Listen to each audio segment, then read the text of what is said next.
What's up, board fam? Eric here, and today we have a video where JesterBell's seems to be talking about how Marvel mistreats their black characters. Let's see what she's got to say. So the title of her video is Marvel Mistreats Its Black Heroes Actually. Who writes her titles? Like, who the fuck writes these titles? Hello everyone, JesterBell aka Female Frodo Baggins is here. Today we're going to be talking about Marvel and how they've been treating their black heroes, because it's been a month at this point when we heard the shocking news, but really not so shocking, it was shocking to me for a different reason, we'll get back to that, that Marvel, after renewing the show Wonder Man for a second season back in like January, they actually walked back on it and said that now that second season is canceled, and it's very rare to hear that happen.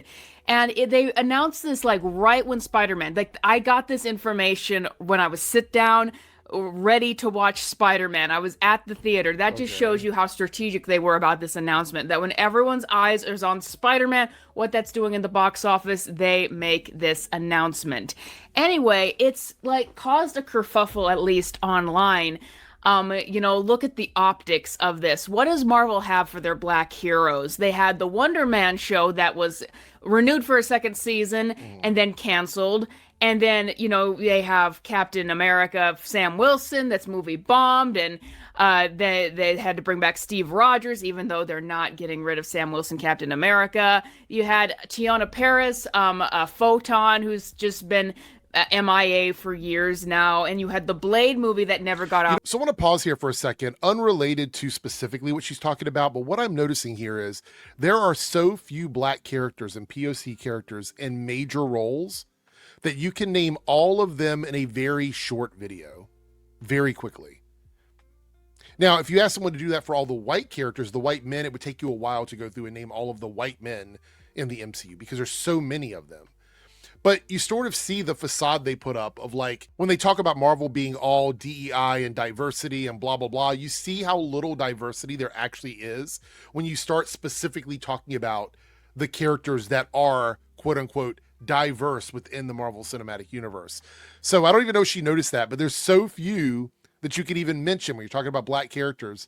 There's so few that it's almost laughable because of how sad it is.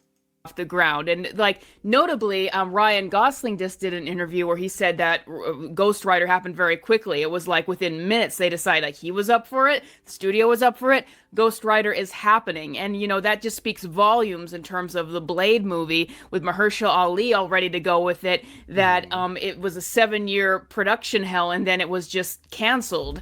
Right. So at this point, like a lot of people have been saying online that this just proves that Marvel doesn't actually care about black people.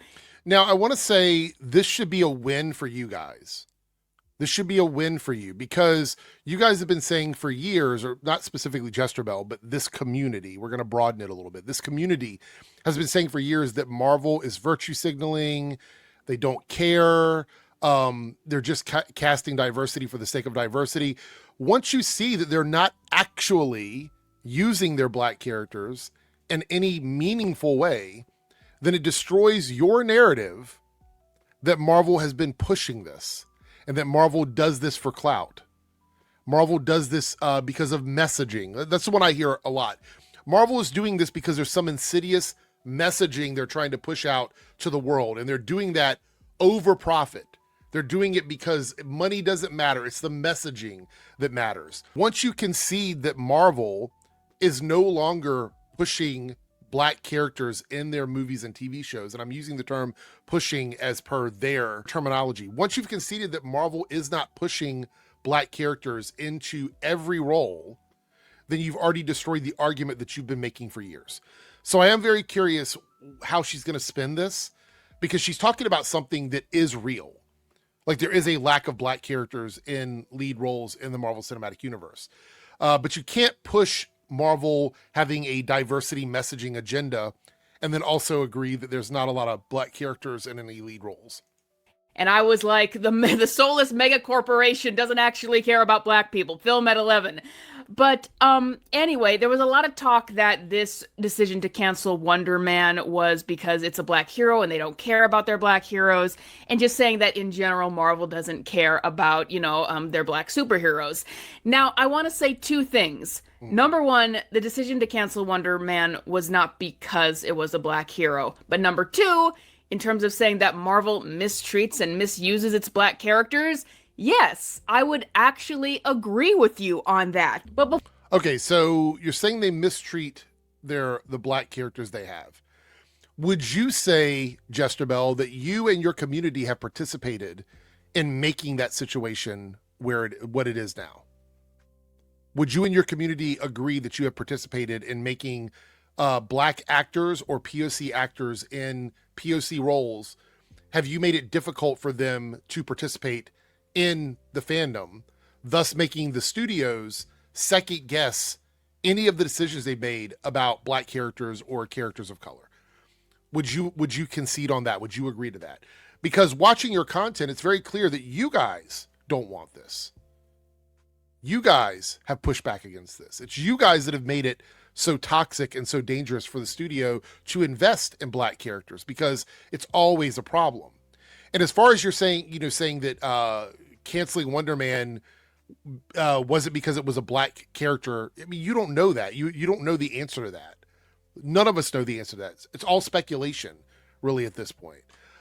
So I would not agree that that is a definitive thing, that the black character was fired for something other than race. We don't know that. We're not for certain on that one. before we get into all that, we need to establish first, Wonder Man being canceled was not a racially motivated decision. If anything, I think keeping it on the air would be because of that. Now, I guarantee. So canceling it has nothing to do with any sort of racial motivation, but supporting it does. You know, it's really interesting when it comes to race swapping. Here, the insinuation is that because the character is a black character, I'm guessing because Wonder Man is traditionally white in the comics, that keeping him on the air would be wrong because he's been race swapped as a black character. I wonder what you were saying about race swaps a year ago. Oh, wait, you do have a standard. You don't believe that race bending a character is automatically a bad thing. And here's the receipts. One of the big controversial things that's been going on and talked about a lot for years now is race-bending characters. And I haven't really thrown my hat in the ring to talk about it yet, other than saying, talking about things like Batman Caped Crusader, that just because you race-bend a character does not mean that the show is going to be bad or that Oh, okay. All right, cool. it needs to affect anything. All right, so there we go. The baseline has been established. It doesn't automatically mean something is going to be bad. She said this a year ago. That video is from a little over a year ago. And she's very clear on it. Like, that's the beginning of the video. It's the first statement she makes in her video from a year ago. So let's continue. Guarantee that most people commenting on this did not even watch Wonder Man. That's irrelevant. It doesn't matter. You can comment on whether or not Marvel is supporting black characters in general without watching every project that Marvel makes, whether it be a black lead or a white lead.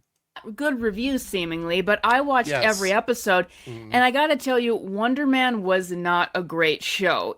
Right. So here we go again with somebody who lacks any real media literacy. That's been proven time and time again, telling you that a show that actually did some pretty great storytelling with a great creative team behind it made a bad show. This is JesterBell. Now, if you missed it, we reacted to some of her films here on YouTube.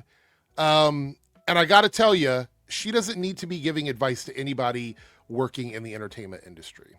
It was considered good relative to the slop that's being put out by Marvel. Slop. Like, Totally. it's all about people's standards and expectations at the time. Remember how Troy, that movie was like really lambasted at the time it came out, and then recently we had a lot of people looking back, hey, it wasn't so bad. And yeah, that's a different concept. There's this thing, critical reappraisal, okay, where you reappraise something from the past and go, oh yeah, I've changed my opinion on it and now it's different, or, I'm lukewarm on it now. I didn't like it before, but it's okay. It's not bad. Or, you're thinking about it nostalgically.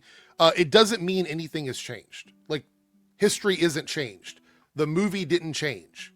It just means that you have reevaluated your thoughts on the movie, but that doesn't mean anything. It doesn't even affect what you're talking about here.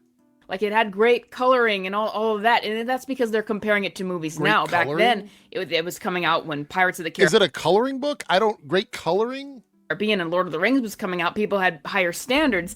Now, people look back at a lot of movies with fondness that they didn't look back so nicely on before, because so many movies... Again, nostalgia is one hell of a drug. Revisionism is real. People going back and saying that, oh, actually, the 2011 Green Lantern movie wasn't that bad at all, but we all know it was. These are so bad now. But yeah, that's what I'm getting at here, is Wonder Man was only good relative to the awful quality of all of the other unwatchable Disney Plus shows. What does that even mean? Like, what does that mean? What are you basing that on? What is the baseline for this? It's goobly gob. It's dumb people speak. This is the kind of shit that they say it and a really dumb person goes, yeah, that's cooking. What does that even mean? Wonder Man was only good because other stuff was bad, but Wonder Man was actually bad, so that means the stuff that was bad was even worse than we thought it was? What kind of brain rot is this? Like, this scribbly, like, this is like, take a hit of the blunt and then write some shit down. It still wasn't good. I found the show very, very slow and boring. I found the main character rather selfish. I thought that Trevor Slattery, played by Ben Kingsley, was the best part of it. So you understood the character of the show. Like, you understood that he was supposed to be that type of character in the show. I mean, he's portrayed that way in the show. That's the point. And in the end, it was like weird. It was like they wanted to do a show. You didn't about understand it. It's okay. It's okay to go, I didn't understand the show. It's okay to say that. It's okay to say that I just didn't get it. The show was too high IQ for me. It's okay to say that. Just admit it. Actor, but for some reason it just happened to be set in the Marvel universe. Like, they were taking advantage of an IP in order to get this show that otherwise wouldn't get greenlit. Their IP. It's their IP. They're taking advantage of an IP. They own it. It's theirs. They can do what they want with it. Greenlit. And by the end of the show, I didn't really see anywhere for them to go or any other thing for them to do. And as it was coming out, even though the show ends on a semi cliffhanger, the person who claims they're a filmmaker doesn't see where to go with the story. It's not charting on Nielsen ratings at all, and no one was really talking about it. Nielsen ratings and all the other metrics don't really matter. There's internal numbers that Disney Plus has. They look at watch time on their side. They look at subscriptions and the people that sign up and the first thing they watch or the second thing they watch. Like, they have other metrics they look at. There's been a report that it actually was the second highest watched Disney Plus show. I would like to know what they're comparing that to, because I've never heard of this source before, but when it was coming out... Right, so sources that you've never heard of, or, you don't believe them. You don't believe them. You don't bother to look it up. Go look it up. Takes 5 seconds. No. All of the trustworthy sources, as it was coming out, said that no one was watching it, and it was not that great a show, actually. Right. Just the echo... Trustworthy sources. Point me to those trustworthy sources. Oh, you're not going to. Got it. This is why I love these videos. It's just like, trust me, this person said this and this person said that. I try my best to not do that. I can't say that I've never done it before, but I try my best not to do that, because what kind of standard is that for you guys that are watching these videos? That, oh, somebody told me something. Okay, like, how do you substantiate anything from that? How do my claims work when I'm telling you that I know a guy? It's just so stupid. Chamber of MCU shills who saw something that was better than the slop they're usually given were praising it to high heaven. Right. So I think that praise that they just, Disney is not used to getting any kind of praise for their Marvel shows at all. Right. That was a knee-jerk reaction to give it a second season. So if your argument is earlier, because you kind of facetiously said, oh, mega corporation doesn't care about black characters. Why would Disney invest in a show like this at all if they weren't attempting to do something with their black characters? Look, I'm not saying that Disney loves the black superheroes or they hate their black superheroes. That's not a claim I'm making. We'll see if I get there. I do have a lot to say about it. We'll see if I get there. But her stance is that they don't care. So why would they put out or continue to make a show that you claim didn't chart, was underperforming, you don't believe that it was actually doing well? Why would they say yes to a second season of a show with a black lead, a race-swapped character? Why would they do that if they didn't care about their black characters? Follow me with this one. The only reason they would is if it was successful. See how we get there? So if they don't care about their black characters because there's some mega corporation, the comment you made earlier in this video, then you can throw out charity. You can throw out DEI. You can throw all of that out the window because none of that counts once you've established that this company doesn't actually care about black characters. Okay? You can throw that out. That means that the company would be looking at something else. And that something else would be metrics. That something else would be analytics. That something else would be watch time. It would be subscriptions. It would be everything that all-encompassing batch of numbers. And they would go, this looks like it's going to make us money. It doesn't matter if the character is black. It doesn't matter if the character is white. It doesn't matter if the character is a man or a woman. They would just look at those numbers and go, we want another season of this. So the problem is you cannot connect the dots on your argument and your claims. So far, you are arguing against what you were saying earlier. This is what we call a logical inconsistency. You are arguing against the comment you made earlier in this video. So moving forward, you cannot suggest that Marvel and Disney are doing charity for black people. You can't say that, or for their black characters, if you believe, as you said at the beginning of this video, that they don't actually care about the black characters and black actors on their watch. That is a logical inconsistency. But in the time since then, like that happened back in January, we have a new CEO at Disney, Josh D'Amaro, and he's going to be looking at this show and being like, why are we doing a second season to this? Like, it never charted. A second season certainly isn't going to chart. And that's why they walked back on it being canceled. And now it's not going to get a season 2 when it was never going to get a season 2 to begin with. That was a really... You don't know that. What? Think about this. We're going to greenlight a season 2 to a show that was never actually supposed to get a season 2 anyway. We're going to do that. And we're going to make a public statement about it to get brownie points, but then we're going to cancel it. Let's be for real. Really bad move. So it was essentially walking back on a really bad move in the first place, that it didn't make any financial sense to greenlight a second season of this show. But it did make for some bad PR because since they did greenlight a second season and now they have to walk back on it, and that just makes sense for business. And what we're hearing is Marvel... Wait. So is it business or is it like black people?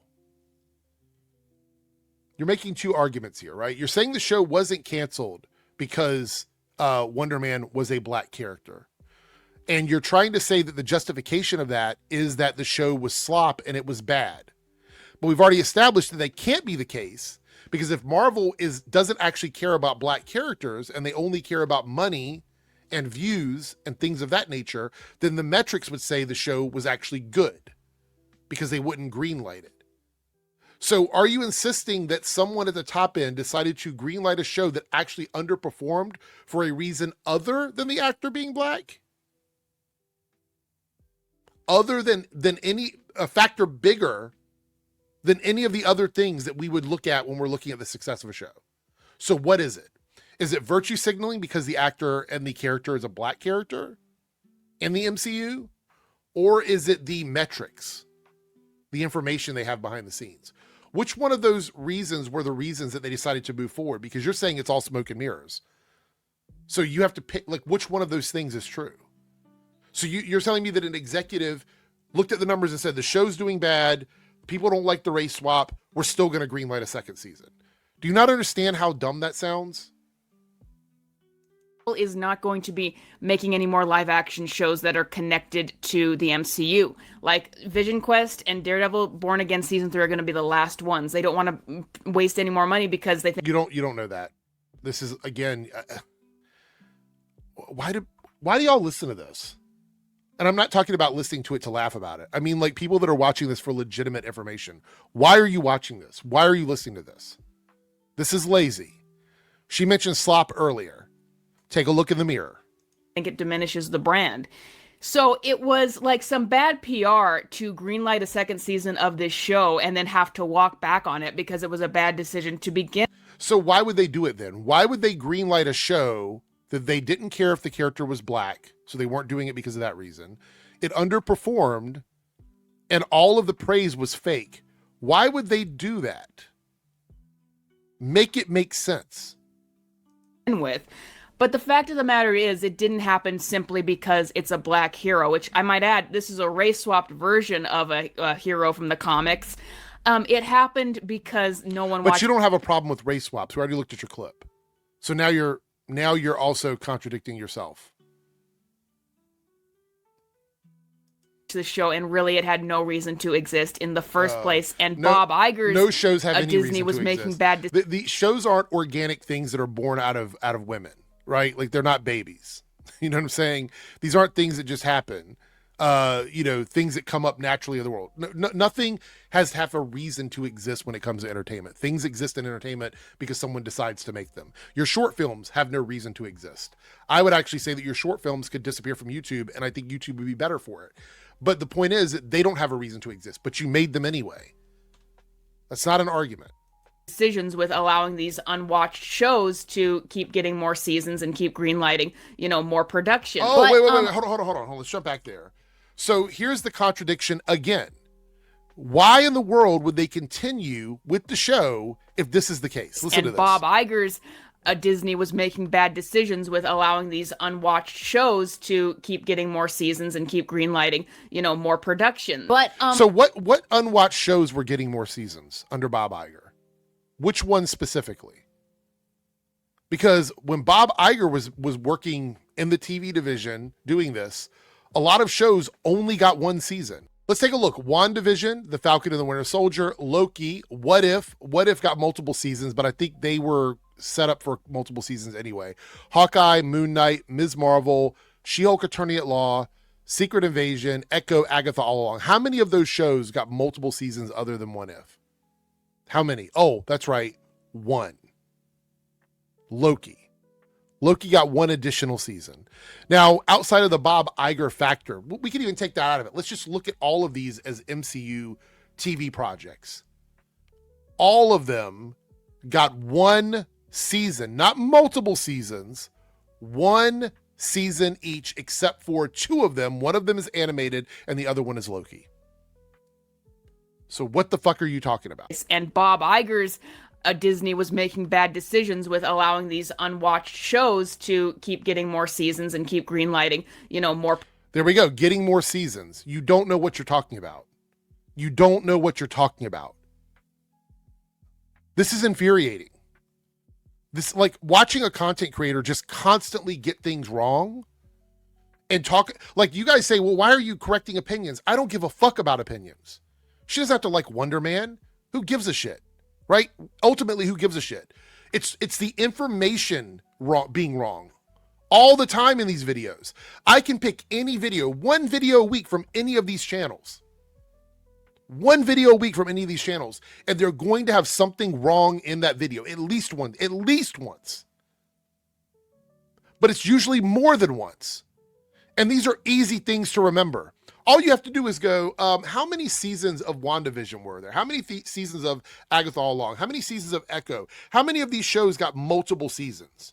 Oh, Loki and What If. Those were the ones. Right. Loki was well received. We know that. So Loki getting a season 2, I guess that's a problem now. They shouldn't have done that. because it was the only live action show in that era that got greenlit for a second season. Awesome. Production. But again, going back to the second point about how I do believe that Marvel actually does mistreat its black heroes. And okay, this is the interesting part. I want to hear what she has to say here, because it's going to be very valuable in terms of like JesterBell's content moving forward on where she stands on this. Before she even speaks, I want to give my opinion. Like I said earlier, I want to talk about my thoughts on this. I think there is a level of, I wouldn't say mistreatment. There's a level of like carelessness. We'll say carelessness. There's a level of carelessness from Marvel when it comes to how it treats the black superheroes under its umbrella. What I mean by that is, we'll use Blade as an example. Blade is a movie where it just had production hell for years and years and years.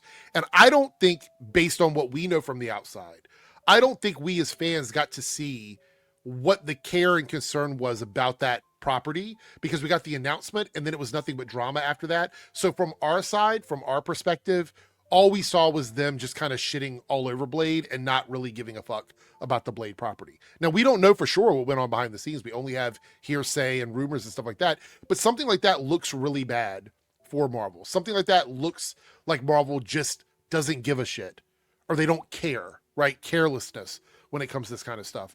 So it's not good from the audience perspective. And we live in an era where the audience perspective sometimes is bigger than the currency itself. And so, yeah, looking at that, how they treat one of their biggest black superheroes, one of their biggest black characters, of all time in terms of like cultural relevance, for them to do that, it did not look good for them. I will also say, just like when it comes to the queer community and pink and rainbow capitalism, we know that companies do want to, they're capitalistic. They want to make money off of black people and POCs. They want to do that just like they do. And there's target demographics for everything. So yes, sometimes companies are going to do things if they think they're financially successful. Here's the thing that we're not going to do, right? We're not going to do this. These companies are not handing out charity to people of color, black people, gay people, women. They're not doing that because it doesn't make sense financially. These are capitalistic companies. You can't argue that these mega corporations are bad because they're mega corporations and all they care about is money, but they also want to push messaging and agenda and things like that if it's not financially beneficial. Those two things do not work. They fight against each other. So I'm curious to where she's going to go with this, because it doesn't, so far, not doing a great job. You know, while Wonder Man was not canceled for that reason, we don't know that. I do believe that Marvel has set up a lot of its black heroes up for failure, and that kind of comes from forcing things due to optics. And I want people to realize that that's why that's happening. Like, this is the end result, ultimately, of trying to create quotas, trying to invent characters that are there for the sake of having more diversity rather than just creating good characters.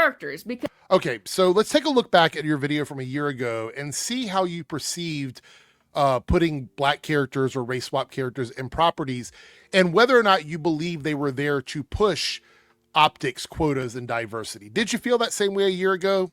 Let's take a look back. Now, when I was growing up, there were a lot of projects that did have technically race-bent characters that I loved.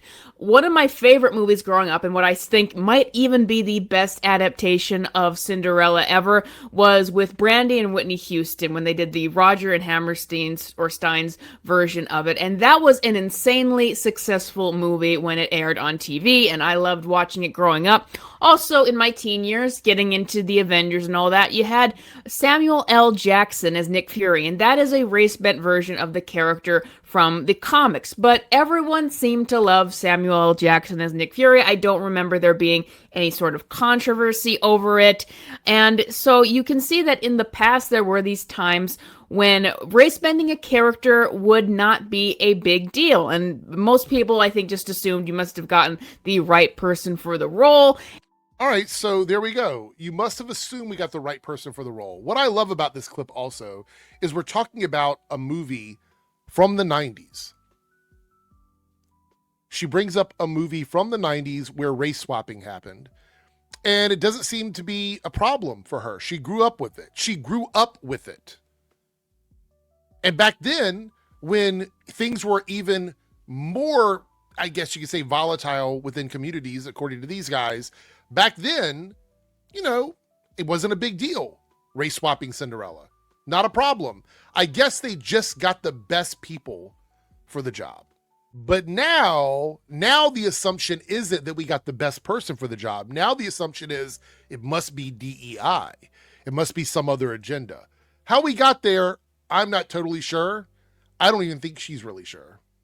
Because honestly, that's why Marvel was doing a lot of this. I mean, let's rewind the clock back. We had Marvel in the 2010s, and they're very, very successful, and they were getting criticism for not having enough diversity. Right. So that's what you saw in comics during that time, where they invented characters like Riri Williams. That's when they invented the concept of Sam Wilson, Captain America.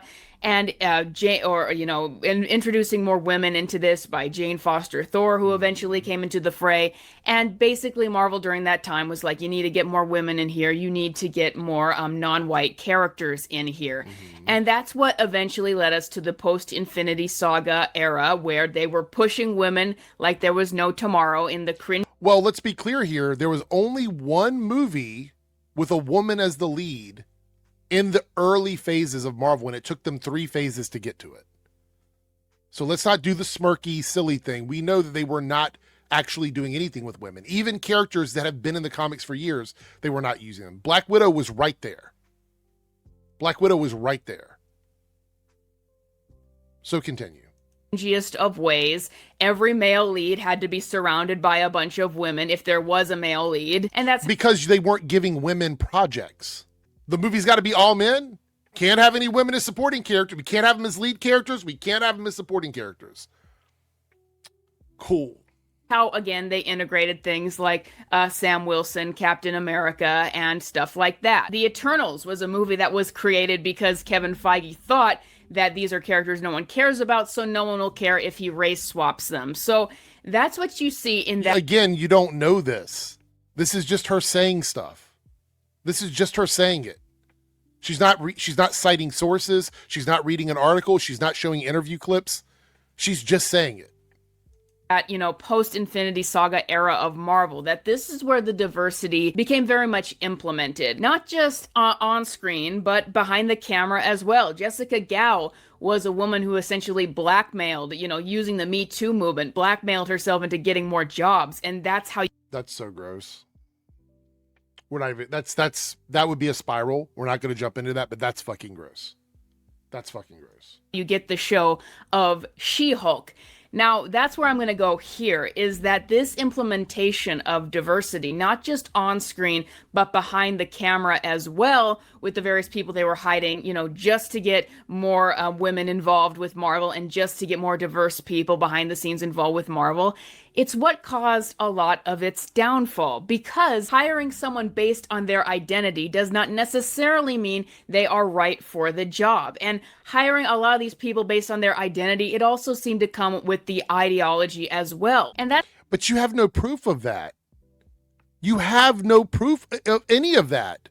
How do you know that someone was hired based on identity over talent or over track record or any of these things? How do you know that? This is the dangerous stuff. Like, when I watch these videos, and we have fun with them sometimes, debunking some of this dumb stuff that people say, this is the kind of stuff I think that is extremely harmful. Suggesting that someone was not qualified for their job and they only got hired for, diversity reasons. She has no proof of this. These guys typically don't have proof of that unless somebody comes out and says it from the studio. We don't have any proof of these things. That's what makes it bigoted. That's what makes it a problem.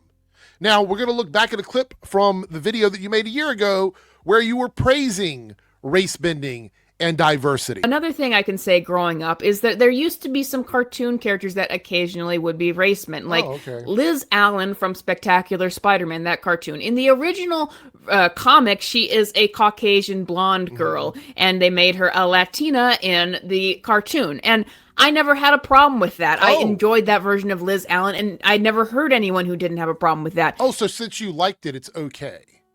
Since you enjoyed it, that makes it all right. This is kind of a running trend with this community, is that as long as they're okay with it, then it's fine. As long as they approve of it, then it's okay. Not by a standard, but by individual characters in different projects. That's interesting. This is a year ago. Let's see what else a year ago JesterBell had to say. And why? Well, Liz Allen, that look for the character, it isn't as well known. And so I don't think people notice it as much. Also, Right. So when a character isn't known, then the ideology of the person making it doesn't matter. It only matters when it's a well-known character.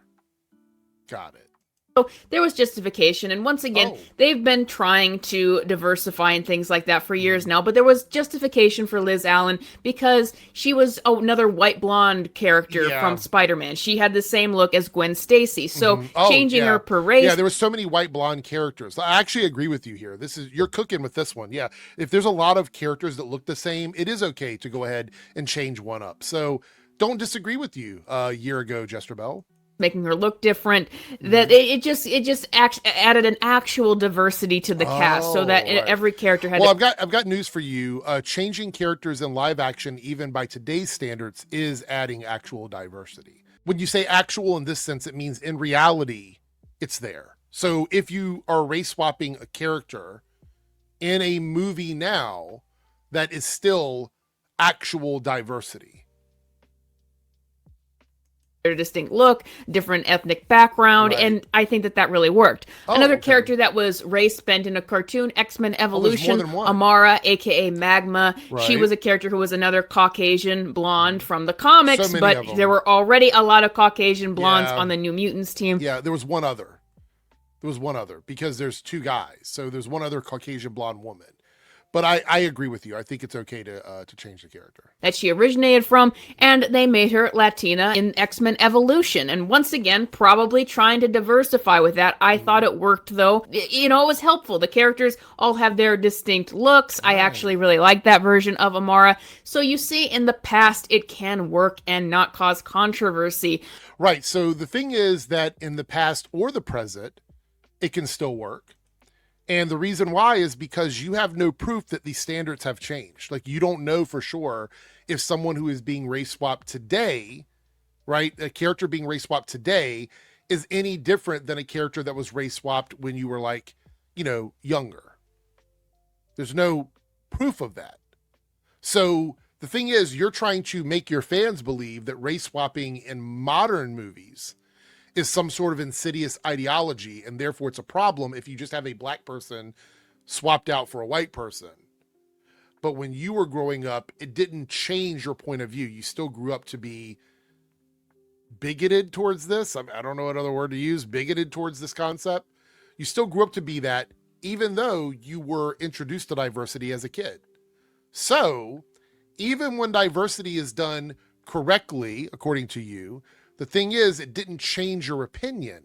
So your argument about some sort of cultural shift doesn't hold up when you as an example yourself of someone that wasn't, quote unquote, brainwashed or whatever with this ideology. If you're the example, then you prove that it's not the thing you say it is. Just maybe. Let's continue. That's how you get something like Falcon and Winter Soldier, which just seemed to be like a hate letter to America. And they just...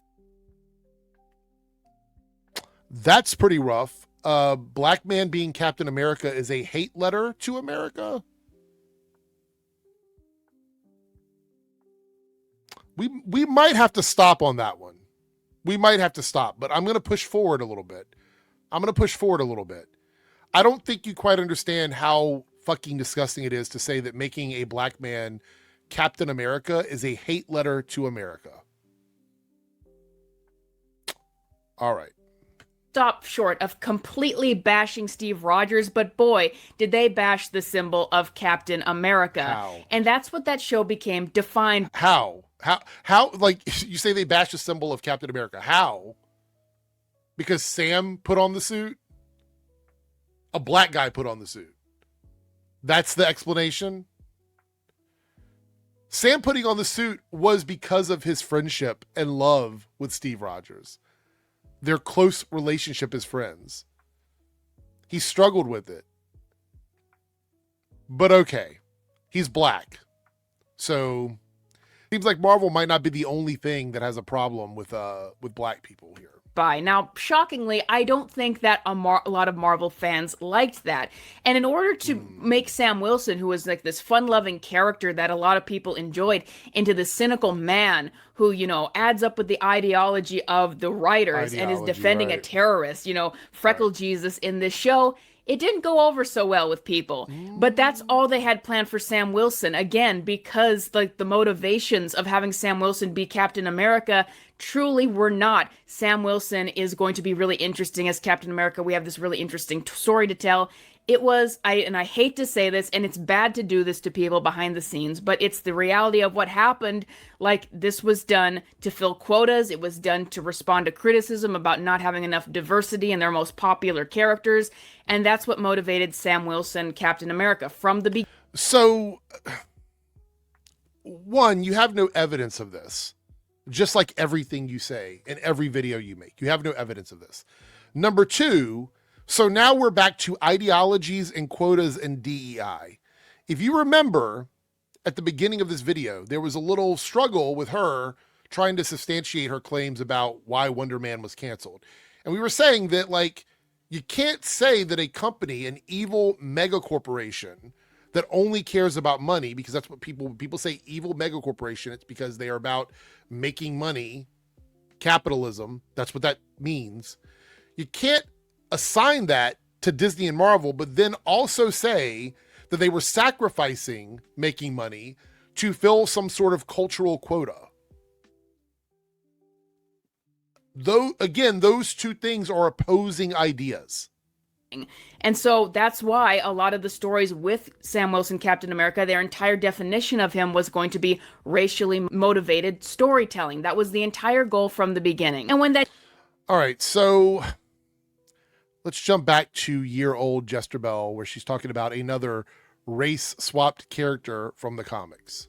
More tension to the point where we now see explosions if ever any person is playing a race-bent character, whereas before it didn't used to be such a big deal. Now, I've been of the opinion for years that it shouldn't matter that much race-bending a character usually if it doesn't affect the story, if they found the right person for the role. Like, once again, Jeffrey Wright playing Commissioner Gordon, he did such a great job at that character, as that character. So now you would have me believe that Anthony Mackie, who's been playing Sam for a very long time in the MCU, that somehow his storyline that led up to something from the comics makes him the wrong character for the role. So Anthony Mackie, Sam Wilson, Falcon, fine, no complaints. Everybody seems to love him. Falcon in the comics eventually takes up the mantle of Captain America. When Anthony moves over to that role, then he's the wrong person for the role. The math is not mathing here. It's not mathing, y'all. Let's continue. That didn't work. They didn't have anything. And that's why if you watch Captain America Brave New World, it's like Sam Wilson is no longer a character. He's like a cardboard cutout superhero who lacks motivation and any kind of depth or dimension. And also, I might add, Captain America Brave New World had very inexperienced talent behind the scenes because, again, they were trying to fill up diversity quotas. They were trying to give a good... This doesn't mean anything. I want to point this out there. Marvel has shown in the past that they'll take people who aren't necessarily aligned with the kind of movies they make and they turn them into these incredible directors, writers, whatever. The Russo brothers are probably the biggest example of a pair of directors that came in from media that isn't really Marvel media and have gone on to do incredible Marvel movies, the biggest Marvel movies under the umbrella. So Russo brothers, they can do it. It's fine. But if you bring on a black person that doesn't have the specific qualifications that JesterBell thinks are needed to make Marvel movies, then it's for DEI. This is why the DEI trap is such a big deal, because they can just apply it to anything. They can just go, hey, this black person was hired to do this thing. It must be DEI. And they don't even need proof of it. They don't even need to have any proof whatsoever that these projects were made due to DEI. Now, I'm not going to disagree with her. I didn't like Captain America Brave New World. Subjectively, I didn't think it was a good movie, but I know people that did like it. The only thing we know for sure is it did underperform at the box office. Trying to fill up diversity quotas. They were trying to give a good look for their company, and that's why Captain America... So is it about money or is it about optics? Is it about how they look? Are they willing to sacrifice money for how they look? So here we are back to where we started. I think we're going to have to end the video here because we keep going back to this. We're back to where we started, right? So we're back to now they're willing to sacrifice money in order to look good, which would insinuate that people are cast or fired due to them being a different color or a different gender or different sexuality. If you are going to say that Marvel will hire someone because they are black and it's a DEI situation, then the only logical conclusion is they would be fired because they are black and because they no longer need DEI. That's the only logical consistency in that statement. So what she's saying here is just a bunch of nonsense. It's just competing ideas and theories and tinfoil hat stuff where none of it overlaps with each other. Are they a capitalistic company that cares about money more than anything? I would say that's probably the most likely scenario. Disney and Marvel care about money. They're firing people right now. They're getting rid of jobs right now to replace programs where they had multiple teams working on multiple things. They're consolidating all of that because of money. Because of money. These companies are about money. When Target sells queer merchandise to people, is it because they care about queer people or is it because they want money? We've already seen they're willing to move that merchandise somewhere else in the store to prevent any sort of boycotting or backlashing, which would hurt their dollar in the stores. They don't want to lose money from other customers. So they sacrifice the Pride merchandise in order to make sure the other customers that are coming in and spending money will continue to spend money. Therefore proving that it's about money. It's not about doing something for queer people. It's the same thing with movies and TV shows and all of this. So when she wants to come up with all these ideas that there's a cultural reason or there's ideology, these companies have no reason to push a failing ideology that doesn't bring in money. They have no reason to do this. This is brain rot. I am imploring you, if you listen to this kind of content, whether it be JesterBell or Nerdrotic or any of these guys, ask yourself, how long could a company go on with massive financial losses, pushing ideologies for the sake of pushing ideologies? Which one makes more sense, that they're about money or they're about culture and social issues and things like that? Which one of those things makes the most sense? I have never defended Disney as a corporation. I've never defended Marvel as a corporation. I think they do a lot of scummy, awful things. But I also am not stupid enough to believe that these companies out there are doing things for the betterment of our community. Because at the end of the day, it's about money. What does boycotting mean if it's not about the money? When these guys talk about keep your wallets closed, boycott Marvel, boycott Disney, boycott blah, blah, blah. The reason why you would do that is because of money. So if these companies are pushing things because of ideology and it's not about the money, then closing your wallets and not spending money on these projects doesn't mean anything because you've already conceded that they don't care about the money. This is why it's all brain rot, like word spaghetti bullshit, thought spaghetti bullshit. In channels like this, they have no proof of the things they're saying. If JesterBell were coming up on camera and providing proof and saying, these are the math, this is the math, these are the numbers, these are my sources, and all of them checked out, I would have nothing to say here. But the problem is that's not what she does. She sits down every day, she writes up a video in her little notepad full of a bunch of misinformation, disinformation, and nonsense, and then she records it on YouTube, puts it out there, and then we have people in the fandom getting stupider from listening to this. It's a problem. These people are a problem to the fandoms. They're doing all of this to be successful on YouTube, and they don't care if they're ruining the fandoms they're a part of. This makes them all posers. They're all posers. I'm bringing that word back. These are all posers within the fandom. They're not here to be fans of these things. They don't care about these things. They've been tainted by the system and the algorithm. Stop letting them say stuff like this to you. It's dumb.